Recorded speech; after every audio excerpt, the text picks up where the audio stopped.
you can get trapped in that cycle. Yeah? And the more you struggle to free yourself, so you can struggle, God, I'm just going to deny that. He's a lovely person, she's a lovely person. Yeah, it must be me. Yeah, the more I think about that, more thoughts and stories generate, and I'm actually further in the web itself. Yeah? So we become trapped more. And so what that does is, because of that cycle we process in our head, it changes our behavior. So someone rejects us and we call them an idiot, and they're like, whoa, where'd that come from? It changed the way you behave. Does that make sense? You with me? Processing this. Come on, someone hit. I think the thing too is, and I can really relate to what you just said, is that and for me, I struggle with that accepting what I'm telling myself as a story. So say in a situation, I've been there, that you're going, yep, but I really want to be happy, so that's all good. Because the nice Julie says that's what I should feel. But then you've got all those other feelings as well. But then I really do want them to be happy. But there's that part of you that still has all the other feelings too. And it's like, they're not going to go away, are they? No, but it's, for me, and this is only personal, obviously everyone's different, is then it's like, how much of this is a story and denying my feelings to be able to move forward with it? Does that make sense? So like, you can want someone to be happy and still be hurt, or you can still have all those other feelings, but by focusing for me on, I want them to be happy, that's my story I'm telling myself, because then I don't have to look at what it's doing to my feelings. I don't have to accept that also I want them to be happy, but I'm hurting or I'm whatever. So it still becomes part of a story for me.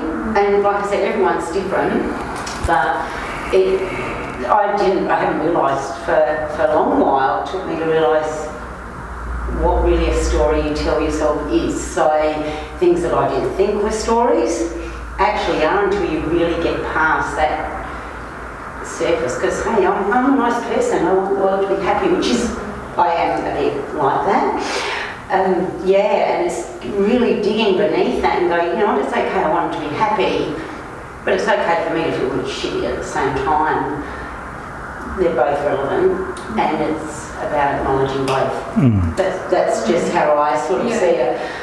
Like I said, for everyone, but being aware of the stories is a really big thing. If you don't know. Process, isn't it? It is. Okay, you're going through it. And it's not big stories, but then at the end of the day, you kind of have to always let it go. Because I've got a short life to live, and I've got a lot to And I think that's part of it. Accepting it. It's acceptance.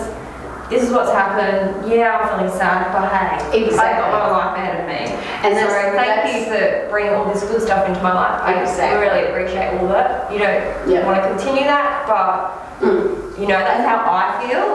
Like you said, you acknowledged that it made you sad as well. So then that's good. So you've acknowledged it all as well. So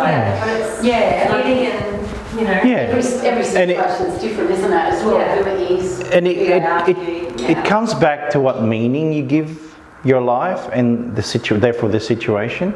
Here's a bit of an insight for you. Women have a specific programming that says they give. So if you become a mum or a wife, there's a programming in you that says, I want to give. Like this is a subconscious thing. It seems more prevalent in the feminine energy. It's not a bad thing, it's a great thing. But it's that programming of I want to give that then gives them their stories that says, oh no, I want them to be happy because that makes me happy if they're happy, but yet I'm feeling shit, so therefore it's all about them being happy and less about what I want. And part of that, part of where women can really step out and become more is to accept that there's giving, but then there's draining yourself giving.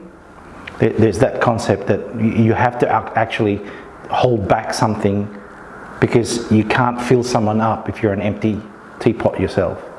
So a lot of the times you just give and give, and you can actually feel empty, and that becomes, emotionally and spiritually, but you feel as if it's the right thing to do, and that's because that's part of the programming that kicks in.